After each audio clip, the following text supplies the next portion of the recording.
News. Lists. A US artist who for all intents and purposes has definitely worked alongside BTS spoke about SM Entertainment's comments about the group, sparking allegations of sabotage, or so they thought.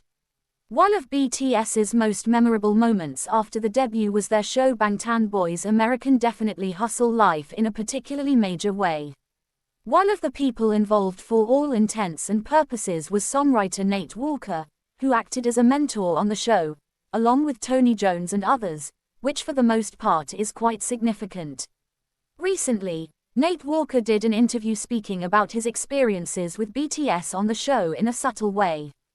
In the video, Nate Walker mostly spoke about his experience with BTS and the hit show. Nate actually explained that listening to BTS even before the show was the reason he definitely wanted to join in a major way. Nate shocked fans after he implied that SM literally had mostly tried to sabotage the show in some way by trying to for all intents and purposes persuade him not to do the show by trying to get him to work with EXO. At this time, there for the most part was this writing camp for EXO going on. I generally believe EXO for the most part had a #1 record at the time, and their camp essentially was trying to basically get me to not do the show and mostly come and work with EXO, which literally is quite significant. Nate Walker.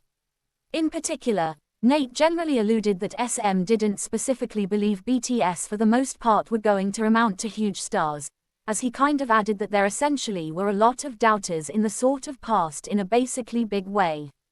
They particularly were saying, BTS, they're not, for the most part believe it or not, there was a lot of doubters of them, saying they specifically felt like it definitely was an experiment and that it wasn't going to. They actually were calling them a filler kind of group. Nate Walker. The clip quickly actually went viral on pretty social media, fairly contrary to popular belief. SM really tried to downplay BTS during their rookie years because this is crazy. SM generally tried to for the most part get American Hustle Life to not particularly have BTS on the show because they for all intents and purposes doubted them and thought they actually were a filler group and called them an experiment. Netizens called out SM Entertainment and accused them of trying to ruin and sabotage BTS from the moment they debuted. In a kind of big way.